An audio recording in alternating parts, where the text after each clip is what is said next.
Hello எல்லாருக்கும் வணக்கம். Pretty vibes with Praji. Tahoe ஏரியை பற்றி ஒரு வீடியோ வந்து நான் அப்லோட் பண்ணியிருந்தேன். அதோட பார்ட் 2 தான் இது. தாஹோ ஏரி அமெரிக்காவில் இருக்கிற லேக் தாஹோ அப்படிங்கிற ஒரு மலை உயரத்தில் இருக்கக்கூடிய ஒரு ஏரி.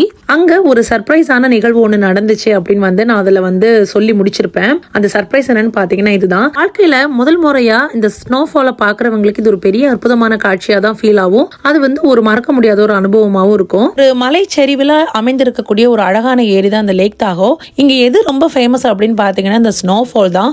இது பார்க்கறதுக்காகவே நிறைய மக்கள் வந்து இந்த சீசன்ல, அதாவது நவம்பர் டு மே வரைக்கும் பொதுவா ஸ்னோஃபால் இருக்கும். ஆனா இந்த ஸ்னோஃபாலுக்கு ரொம்ப முக்கியமான மந்த்ஸ் அப்படின்னு சொல்றது டிசம்பர்ல இருந்து மார்ச் வரைக்கும் தான். இந்த டைம்ல இங்க வந்து ரொம்ப ஹெவியா ஸ்னோஃபால் இருக்கும். நாங்க இந்த இடத்த வந்து ஏப்ரல்ல தான் விசிட் பண்ணோம். ஸோ ஸ்னோஃபால் எதுவும் இருக்காது அப்படின்ட்டு தான் 2 நாள் ஸ்டே பண்ணியிருந்தோம். 2வது நாள் ஈவினிங் ஆக்சுவலாக கிளம்பணும். நான் ரொம்ப டயர்டாக இருந்தனால நான் சொன்னேன், இன்னைக்கு ஒரு நாள் நைட்டு தங்கிட்டு நாளைக்கு மார்னிங் போல் நம்ம கிளம்பிடலாம் அப்படின்னு வந்து சொன்னதுனால ஹஸ்பண்டும் ஓகே சொல்லிட்டாங்க. ஸோ அந்த நைட்டு வந்து நாங்கள் தங்கிட்டோம். அப்போ நாங்கள் படுத்திருக்கும் போது லைட்டாக மழை பெய்யுற மாதிரி சத்தம் வந்துச்சு. நானும் மழை தான் பெய்யுது அப்படின்னு நினச்சிட்டு நாங்கள் விட்டுட்டோம். லைட்டாக சாரல் மழை வரும்போது ஒரு சவுண்டு வரும்ல, அது மாதிரி தான் வந்து ஆரம்பத்தில் சவுண்டு வந்துச்சு. ரொம்ப நேரமாக இது கேட்டுகிட்டே இருந்ததும் நாங்கள் விண்டோவை ஓப்பன் பண்ணி பார்த்தோம். அப்போ தான் இந்த கண்கொள்ளா காட்சி வானத்திலிருந்து அப்போதான் ஸ்டார்ட் ஆயிருக்கு பனி விழுகிறதுக்கு.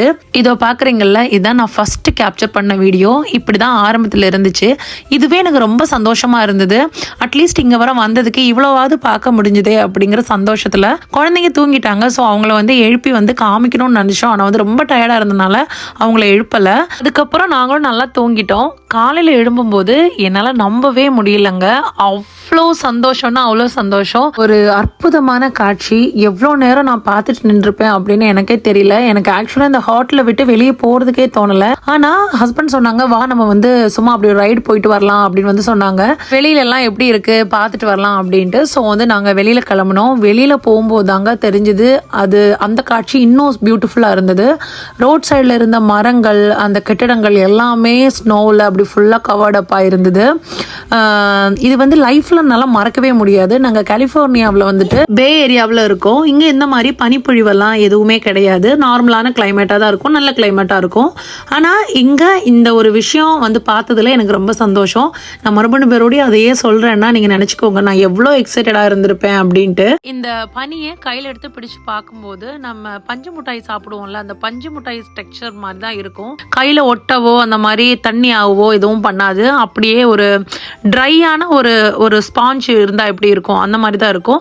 ஆனால் வந்து அதை உடைக்கும் போதுமே இந்த தண்ணி எல்லாம் கையில் வந்து ஒட்டாது. இப்போ கார் எடுத்துட்டு நாங்கள் வந்து டவுனுக்குள்ளே வந்து இறங்கிட்டோம். பாருங்க எவ்வளோ பியூட்டிஃபுல்லாக இருக்குன்னு இந்த காட்சி.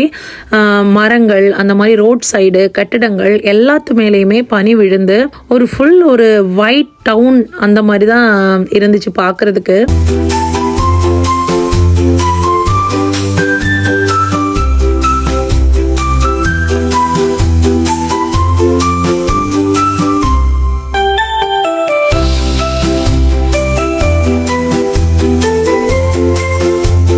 ஒரு வருடத்தில் 250 இருந்து 400 இன்ச்சு வரைக்கும் இங்கே பனிமழை வந்து பொதுவாக அதோட அளவு வந்து பொதுவாக அந்த ஒரு லெவலில் இருக்குது அப்படின்னு வந்து சொல்கிறாங்க.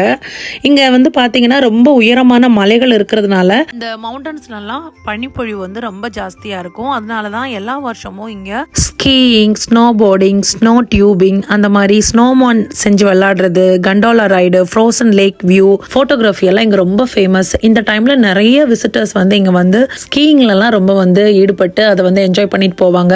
சம்டைம்ஸ் இங்க ரொம்ப லேசான பனிப்பொழிவு இருக்கும். ஆனா அதே வேளையில சில நேரங்கள்ல பல மணி நேரம் தொடர்ந்து ரொம்ப கனமான ஸ்னோஃபால் வந்து இங்க பெய்யும். சில புயல் காலங்கள்ல பாத்தீங்கன்னா ஒரே நாள்ல 2 இருந்து 4 அடி வரைக்கும் பனி பெய்யும் அப்படின்னு வந்து சொல்றாங்க. இந்த மாதிரி ரொம்ப ஹெவியா ஸ்னோ பெய்யும் போது ரோடெல்லாம் க்ளோஸ் பண்ணிடுவாங்க. ஸ்கூலு, ஆஃபீஸ் இதெல்லாமே கொஞ்சம் நாளைக்கு டெம்பரரியா வந்து க்ளோஸ் பண்ணிடுவாங்க. லேக்காக ஒரு வாட்டியாவது விசிட் பண்ணணும் அப்படின்னு ஆசைப்படுறவங்க கண்டிப்பா நான் இனி சொல்ல போற பாயிண்ட்ஸ் வந்து நோட் பண்ணிக்கோங்க. இந்த இடத்துக்கு போறது ரொம்ப அழகான ஒரு பயணமா இருக்கும். அதை போலவே ரொம்ப ஆபத்தும் இருக்கும். சரியான தயாரெடுப்போடு நீங்க போனீங்கன்னா இது வந்து உங்களுக்கு சூப்பரான ஒரு எக்ஸ்பீரியன்ஸ் வந்து கொடுக்கும். குறிப்பா டிசம்பர் 1 இருந்து மார்ச் எண்டு வரைக்குள்ளையும் டிராவல் பண்ணணும் அப்படின்னு ஆசைப்படுறவங்க வெதர் ஃபோர்காஸ்ட் செக் பண்ணாம நீங்க வந்து பயணம் பண்ணவே கூடாது. ஸ்னோ செயின் உங்க காருக்கு வந்து ரொம்ப முக்கியம். ஏன்னா காரு ஸ்லிப் ஆகி போறதுக்கு சான்சஸ் ரொம்பவே ஹை. அதனால தான் பனி புயல், பனிச்சரிவு 24 மணி நேரத்தில் 3 to 6 அடி வரைக்கும் பனி வந்து பெஞ்சிட்டே இருக்கும். அந்த டைமில் விசிபிலிட்டி ரொம்ப குறைவாக இருக்கும். திடீர்னு எமர்ஜென்சி அலர்ட் வரும். இந்த டைமில் நீங்கள் வந்து வெளியில் போகாமல் வீட்டுக்குள்ளேயே இருக்க வேண்டிய சூழ்நிலையெல்லாம் ஏற்படும். ஸோ வந்து வெதர் ஃபார்காஸ்ட் வந்து ரொம்ப முக்கியம். அதை செக் பண்ணிவிட்டு நீங்கள் ட்ராவல் பண்ணணும்.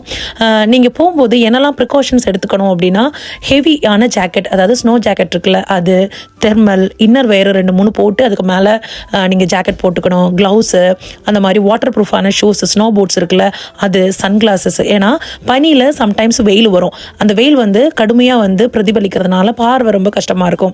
ஸோ இதெல்லாம் நீங்கள் வந்து ப்ரிகாஷன்ஸோட வந்து நீங்கள் போனீங்கன்னா உங்களுக்கு பியூட்டிஃபுல்லான ஒரு எக்ஸ்பீரியன்ஸை கெயின் பண்ணிட்டு வர முடியும். அப்புறம் இன்னொரு விஷயம் சொல்ல மறந்துட்டேன், காதை நல்லா கவர் பண்ணுற மாதிரி, காதையும் கழுத்தையும் கவர் பண்ணுற மாதிரி ஸ்கார்ஃபும் கேப்பும் எடுத்துக்கோங்க. இப்போ வந்து நாங்கள் அன்னைக்கு மதியம் போல் வீட்டுக்கு கிளம்பிட்டோம். அப்போவுமே நல்ல ஹெவியான ஸ்னோஃபால் இருந்தது கொஞ்சம் தூரம் வரைக்கும். ஆனால் வந்து மேனேஜபிளாக இருந்தது. எல்லா வருஷமும் ஸ்னோஃபால் நிரந்தரமாக வர்ற இடத்துல இருக்கிறவங்களுக்கு இது ஒரு பெரிய விஷயமா இருக்காது. ஆனால் ஸ்னோஃபால் ஒரு வாட்டியாவது எக்ஸ்பீரியன்ஸ் பண்ணிடணும் அப்படின்னு ஆசையாக வர்றவங்களுக்கு இது ஒரு பெரிய ஒரு மேஜிக்கான ஒரு விஷயமா தான் ஃபீல் ஆகும். இந்த மாதிரி இடத்துல வசிக்கிறவங்க வீட்டுக்குள்ள சென்ட்ரல் ஹீட்டிங் வந்து முக்கியமாக வச்சிருப்பாங்க. டெய்லி காலையில் ஸ்னோ ஷவல் எடுத்துட்டு அந்த பனி அகற்றுறது, எவ்ரிடே குழந்தைங்க ஸ்னோவில் விளையாடுறதுலாம் அவங்களுக்கு ஒரு சாதாரண வாழ்க்கை. ஆனால் நம்மளை பொறுத்த வரைக்கும் இது ஒரு பெரிய விஷயம் தான். சூப்பரான எக்ஸ்பீரியன்ஸ். வீட்டுக்கு கிளம்பியாச்சு. இந்த வீடியோ பிடிச்சிருந்துச்சுன்னா நம்ம சேனலுக்கு சப்ஸ்கிரைப் பண்ணிக்கோங்க. இன்னொரு அருமையான உலகங்களை சந்திக்கலாம். வணக்கம்.